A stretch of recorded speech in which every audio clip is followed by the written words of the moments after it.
Welcome to the Affirmation Meditation Podcast. This is Season 2, Episode 9, and I am your host, Bob Baker. So, in this episode, I'm going to do something a little different and feature an interview with my friend Nancy Nigh, who had a pretty challenging 2020. She experienced something that she refers to as betrayal trauma, and it resulted in some pretty low points in her life, especially early in the year.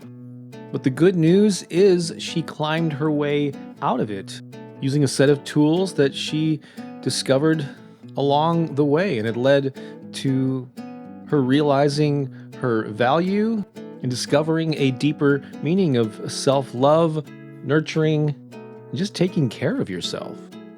So I hope you enjoy this enlightening interview with Nancy Nigh.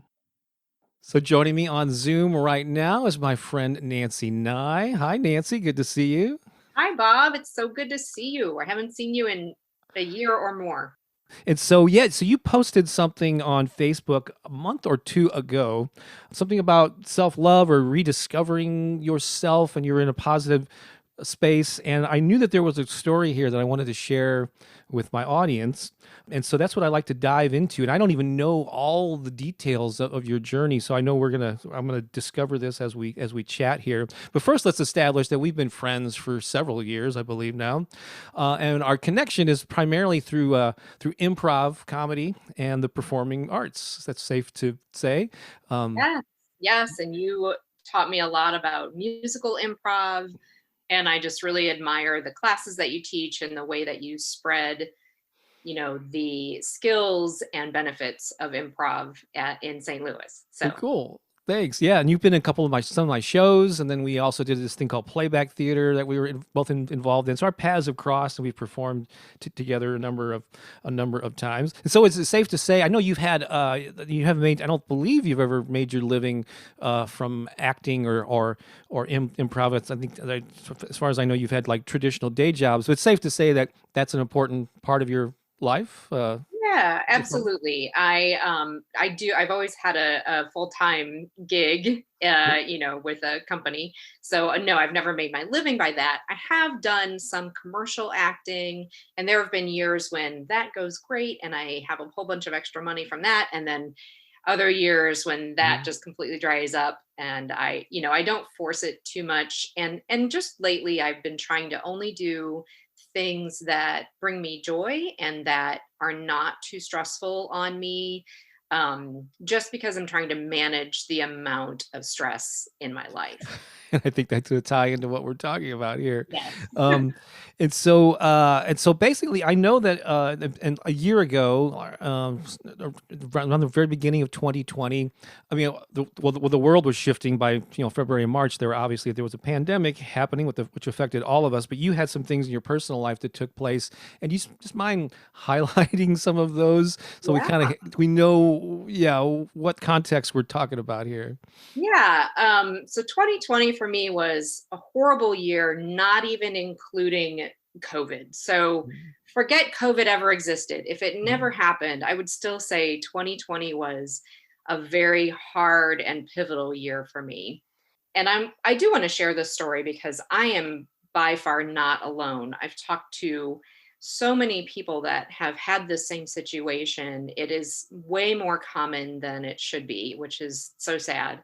But back in January of 2020, my husband told me that he had been having an affair with a friend of mine, and that had been going on for close to a year.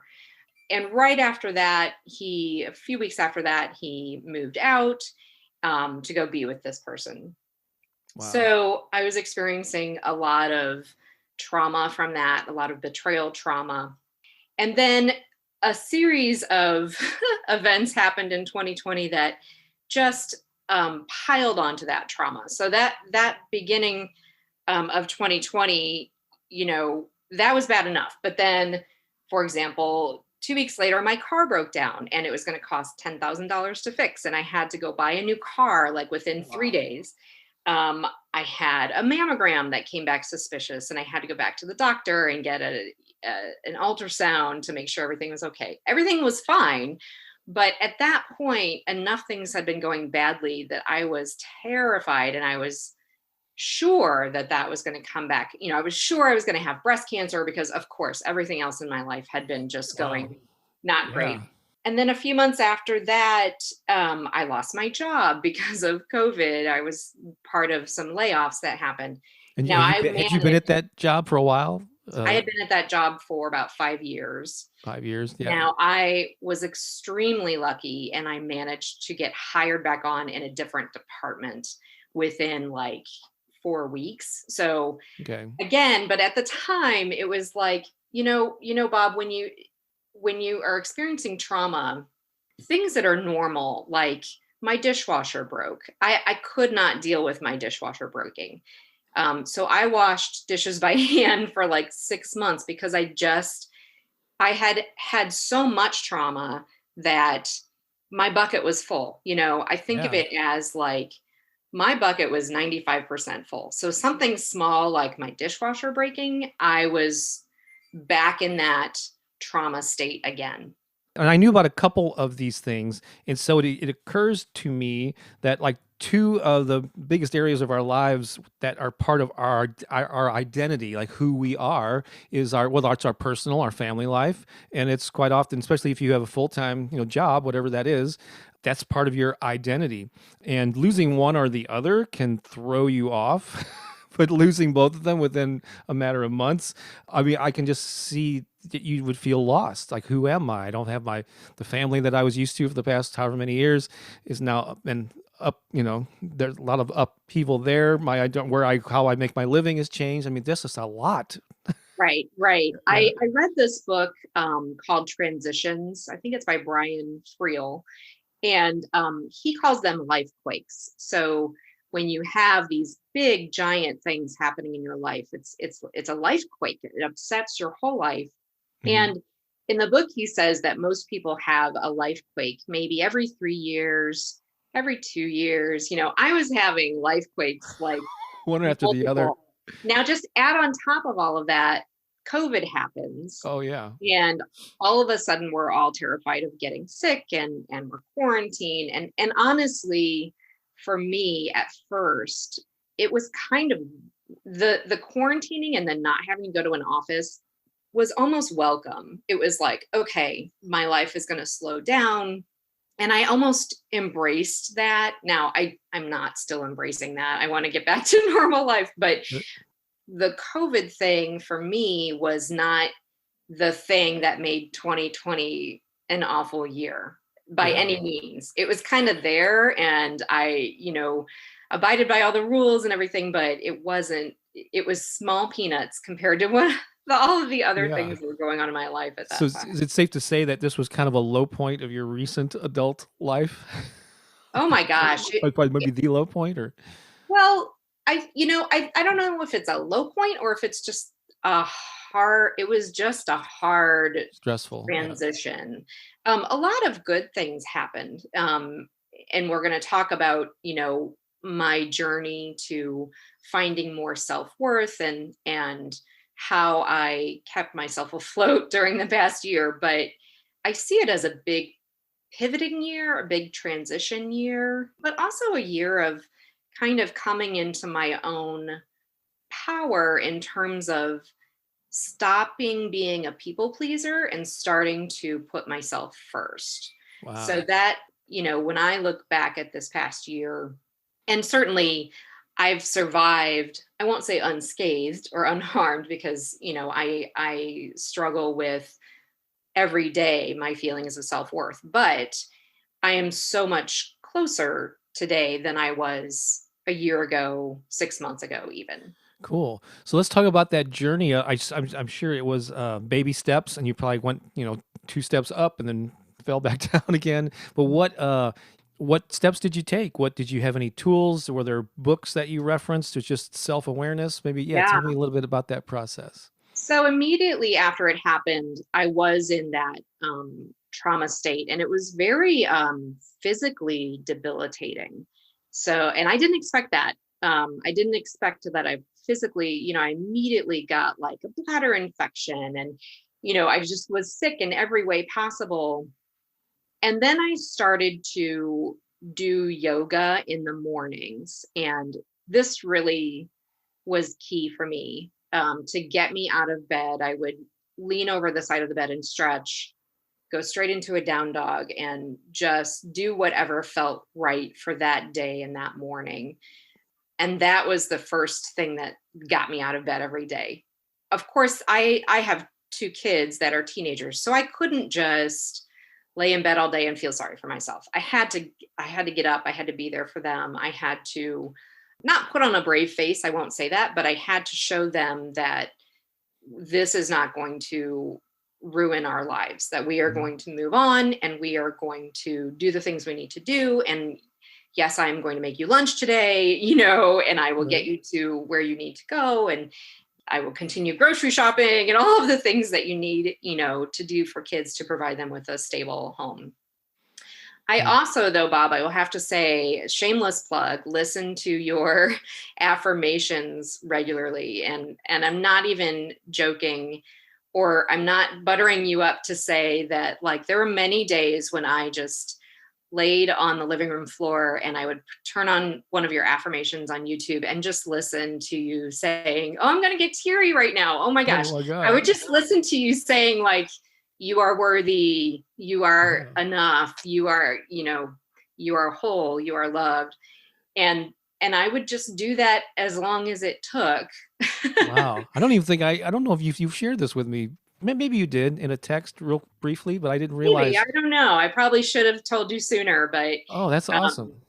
there are many times, that I just felt the weight of it on me, and I had to just calm down, breathe. Breathing is Mhm. huge.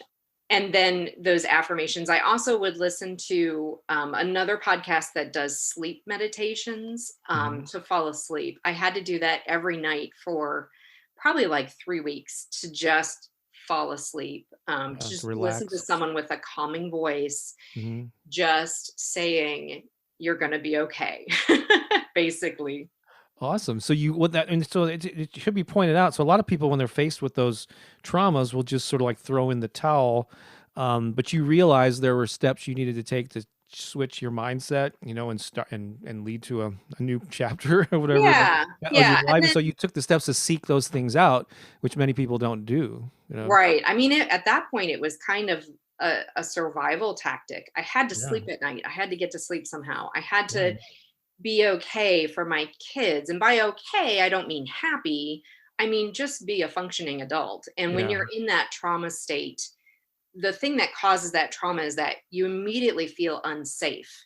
And Hmm. so I had to find a way to feel safe again. And those tools helped me. I also went to see a therapist. I started seeing a therapist, and then I later found a different therapist that really specializes in betrayal trauma, and that was super helpful as well. Just the act of talking it out to someone whose job it is to sit there and listen to you Yeah. and hear everything you have to say and give you some tips and tools and how, what to do in the next situation. That was also super helpful. So I would, if anyone of who's listening is going through any kind of betrayal trauma, I would highly recommend seeking out a, a therapeutic professional who, maybe you only meet with them once a month, but at least it's someone else to talk to who is impartial and who will give you helpful advice without taking sides or getting into the drama of your situation. This seems like a great time to take a quick break from the interview and just remind you about a service called BetterHelp, which has been a frequent sponsor of this podcast. And basically, it's an online service that will connect you with a licensed therapist from anywhere in the world using your phone or your computer. So, like we were just discussing, speaking with someone can be incredibly helpful.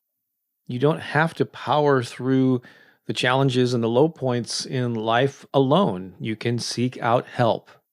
So if you're open to that, I recommend that you go to this website, betterhelp.com/Bob Baker. And if you do end up using the service, I will receive a modest commission that won't affect your rate at all, but it will help support this podcast so I can create more episodes. So again, to learn more, visit betterhelp.com/Bob Baker. I'll also have a link to that in the show notes of this episode. All right, let's get back to the interview.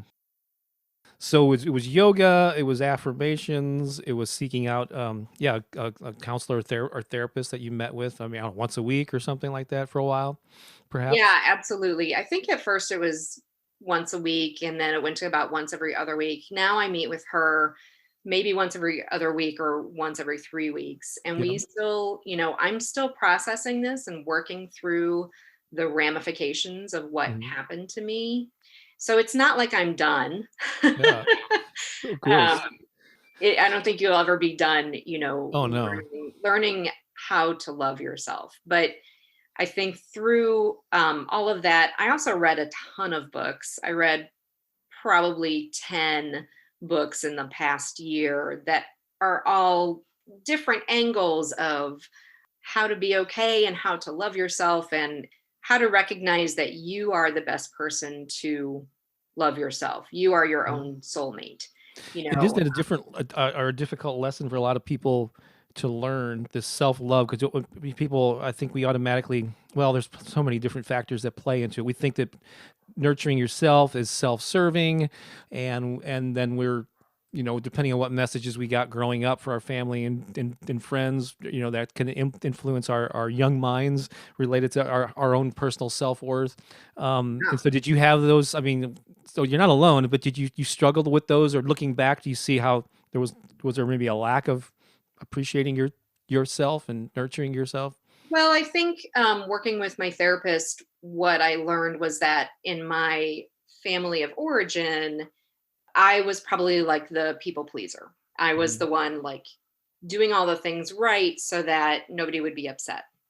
And so when you're taught that young, and it's not that my parents did anything wrong. My parents are wonderful, lovely people. I had a very happy childhood. I Mhm. didn't have any, abuse or anything in my childhood. So it's not that anything went wrong. It's just this is the way it happened. And so what I recognize as an adult is that being a people pleaser gets me into situations where I then become resentful of having to do things for other people. And Mm. so I read something just the other day that was like, if you can live through the moments of uncomfortableness in telling someone, no, I can't do that for you, or no, I can't be that for you. And if you can get through that, then you'll have a life that where you don't resent people for, oh my gosh, I'm the one who took out the trash the last 17 times. Why don't they ever take out the trash or whatever? That's just like a life example. But I think if you can stop yourself from being that people pleaser, you can get to a point where you're pleasing yourself first. Right. And then if someone else is pleased by your actions, that's great. If they're not, that's not your responsibility. That Yeah. that was a really hard lesson for me to learn. And there's an example that's been used a lot by people talking about the importance of self-care, but it's the instructions that you're given when you're in a commercial airline. If we lose pressure, and the Right. mask come down, put one on yourself first, so that Yeah. then you can help your child or your parent or whatever. So that's a great metaphor or analogy for. Absolutely. And I Yeah, think, related to that, if you can't love yourself, you can't give love to someone else. correct. And Yeah. I had been in a relationship with someone who quite obviously could not love himself. And so, that bled over and, caused a lot of things to happen. And I see that as one of the main triggers of being in the situation that we were in. And I fully believe that if you can't love yourself, you really can't fully Mm. give love to someone else. This is work we all have to do to learn Yeah. to love ourselves in order to be there and be present for our partners, for our children, for our parents, for anyone, for our friends who we truly care about. And so, what are some practices that you can recommend that you engaged in? So it's one thing to say, I now realize the importance of loving myself, but is there a specific things that you do, activities, journaling? I don't know, anything you can share in that regard? Yeah. I did journal a lot during the past year, and I got to a point where I didn't want to do it anymore, so I Right. stopped. But I know a lot of people do journal. Journaling was great in those really hard times because there's a bunch of stuff I wanted to say, and I didn't have anybody to say it to. So writing it down actually, I didn't believe it at first, but it did. It did the same, it had the same benefit as Hmm. if I was telling someone in person. And I could write down whatever I wanted and not care, that anyone, because I knew nobody was ever going to read it but me. But what was interesting was writing it down and then maybe a month later going back and reading what I Yeah. had written and seeing like I made progress or I didn't make progress, whatever. I still I could see growth and change, and or I could see, oh my gosh, I'm still in that headspace. What am I doing here? Why am I still here? Hmm. What do I need to change? Now, a lot of the affirmations that I have a bunch of post-it notes on my bedroom mirror with all of these affirmations on them, and a lot of them I've just memorized. Things like Brene Brown, "I am worthy of love and belonging." Like that is a big one for me. I am worthy of love and belonging, and it sounds weird to say like I need to say that to myself, but I say it to myself. I am Yeah. worthy. I am worthy.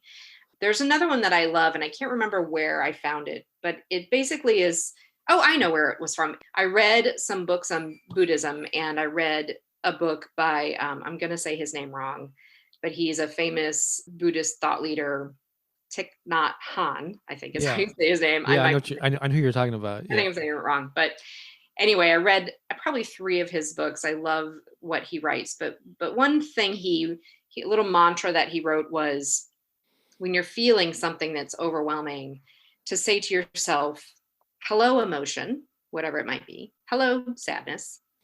I realize you're here. I will take care of you. And what I love about that, hello, emotion, I know you're here. I will take care of you, is that a lot of times we're feeling sad or we're feeling grief or whatever, and we want to push it away and we don't want to feel that way anymore. And what he's saying is to welcome the emotion, whatever it is, to accept it, and to know that I will take care of you. I will do what I need to do. If I need to cry, I will cry. If I need to, go smash things in the backyard, I will do that. Whatever I need to do to feel this emotion and get through it, I will do. I think that has been another one that's really gotten me through Really. a lot of times. Just naming the emotion is so big for me, and I still do it today. I still just 2 days ago, I was feeling very anxious, very overwhelmed, and I just stopped and I said, "I feel overwhelmed." Hmm. And it's not that my anxiety immediately went away, but I did immediately feel like, okay, that's a real thing. Hmm. It is okay to feel that, and you will get through this. I don't Yeah. know what it is about naming it and recognizing it, acknowledging it, and letting yourself be there that is helpful. But that's super helpful for me. That is such a great point. And so I've known, a lot of people know me, because of my YouTube channel as, positive thinking guy, or I'm always encouraging people to focus on the good and all this stuff. But that does not mean that you should repress or suppress any of the negative. I still readily acknowledge that there are challenges in life. There are people that do things that they shouldn't be doing, and we have to, so we don't like bury our head in the sand. We acknowledge the challenges without like making them a part of our story that doesn't serve us. So yeah, so acknowledging when you're feeling those things, I think at the same time you're acknowledging them, you can maybe look at them as an observer. Instead of saying I am angry, you say I'm feeling angry right now. So Right. you're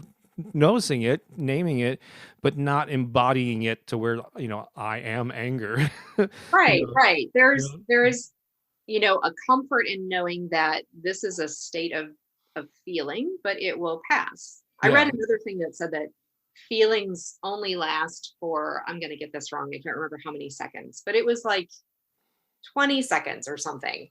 It was a short amount of time. So if you're feeling a certain way, it might just be that you need to feel it and sit it out and it will probably pass. Yes. Now, I don't think that applies to when you're in a trauma state, but I do Oh, think that sure. applies to somebody cuts you off in traffic and you get angry. Most likely 20 seconds later, you're going to be Yeah. okay. Yeah, there are always extreme exceptions. Obviously, if you lose a parent or a child or even a pet, Yeah. you're not going to be getting over that or brushing it aside. But those are kind of the rarities, they're exceptions. Like most of our lives, the traumas that we face are pretty inconsequential. Like you Right. said, My dishwasher breaking should not yeah. have You put see me the in way she looked at me tears. at the But party? That's just not something that you need to give the same weight as some of those other things. And we have to each decide what weight we're going to give those things, and are they really that important. So this is awesome. And I'm curious too, like we both have taught improv comedy, but the more I teach it, and for many years now, I've realized there are a lot of life lessons. I'm just curious, have you been able to apply any improv principles to getting through this, or to your life in general off the absolutely. Oh stage? my Yeah. gosh. Yes, so many.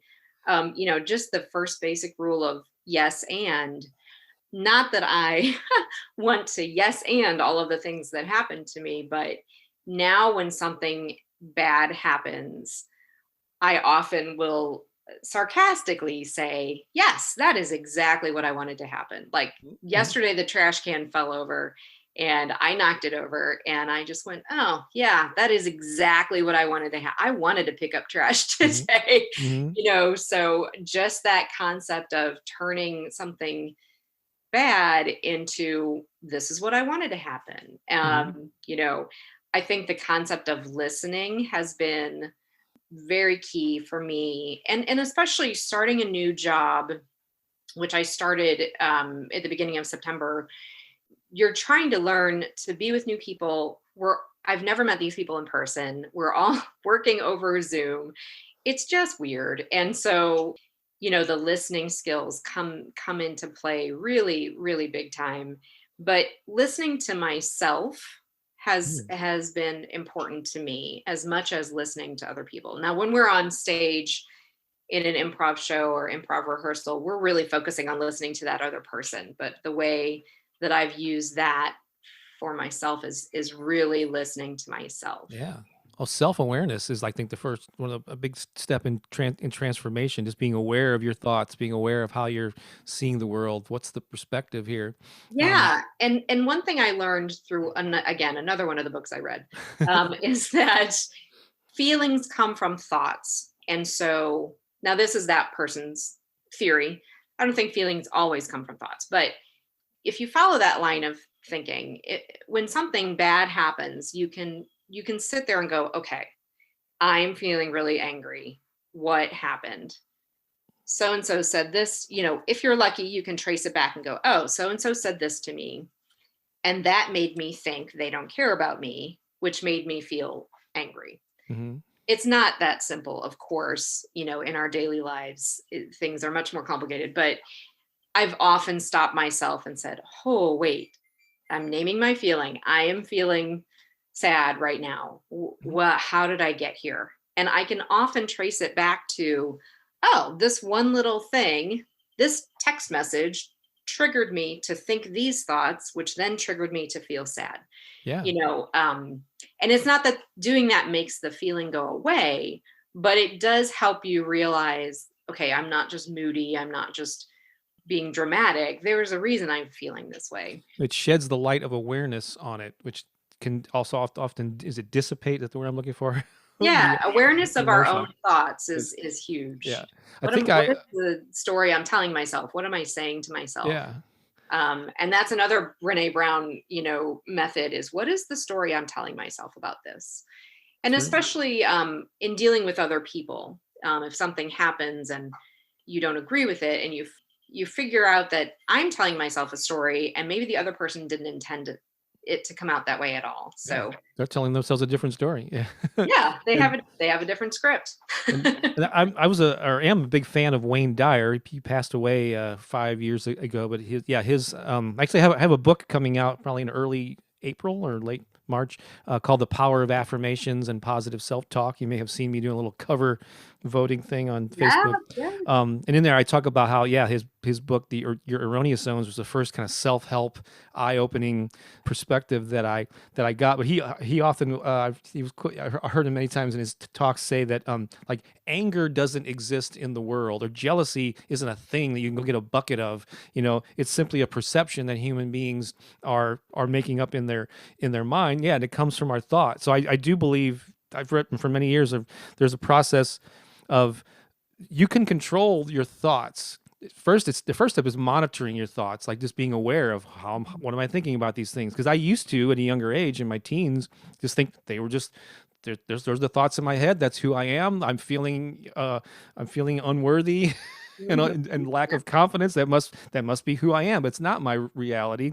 So I can choose my thoughts, which then can affect my emotions, and my emotions then trigger like the actions that I take and how I show up in the world, and then that eventually influences the results, the outcomes in my life. So your circumstances of your life are really, I think, a result of the way that you're thinking. I still am on that journey of self-discovery. I think, well, it never ends, right?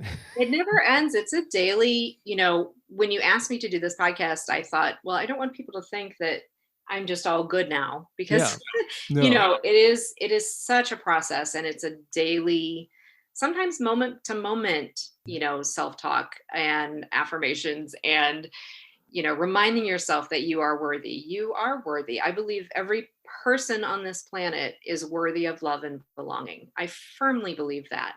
But we have to remind ourselves, and the best person to do that job is ourselves. Beautiful. We cannot rely on anyone outside of ourselves to do that for us on a regular basis. We have to do it for ourselves. And when you first started telling yourself those messages, did it seem, and I don't know when that was, just in the past year, or if you started years ago, in other times of your life, but did it feel like uncomfortable or silly at first? I think a lot of people experience that with affirmations in particular. It did, but I was in such a trauma state, and I was so low emotionally that I was willing to try anything. I was like, I don't care if this is a bunch of not real, I'm just going to try it. And I put up all these post-it notes on my mirror so that every day I would see them.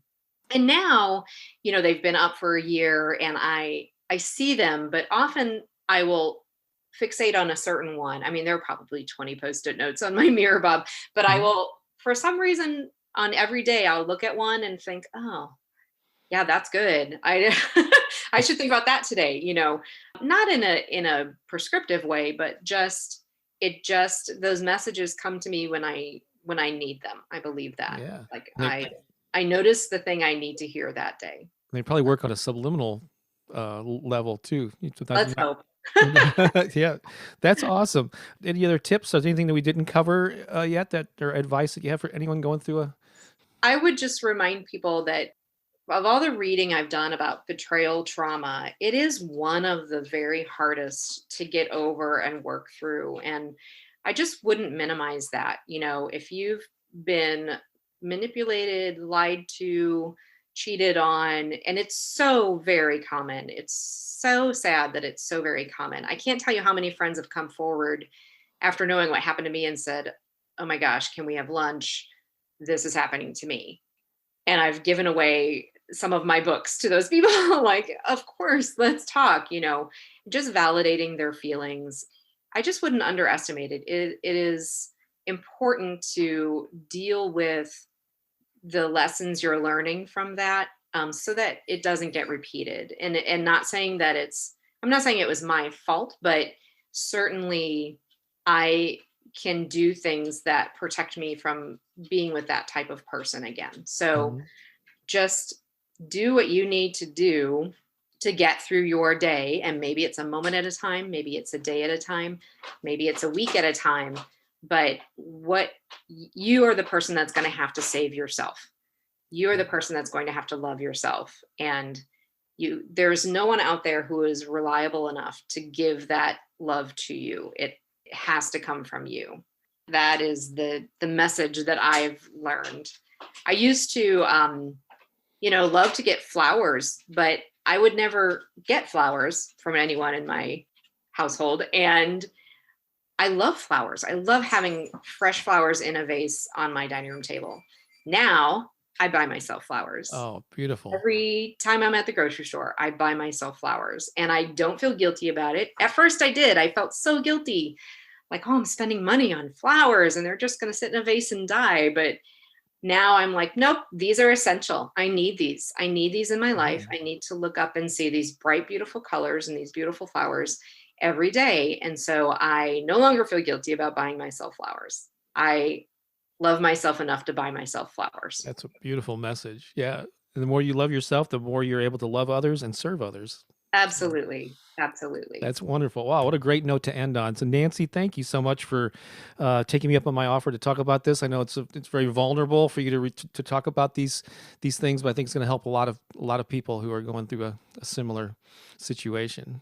I agree, and I really hope that anyone who is going through the situation understands that it's not their fault and it's not anything they can control, but it is a catalyst to get you to get to a place where you can work on yourself and love yourself more.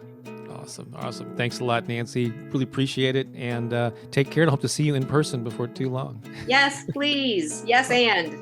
All right.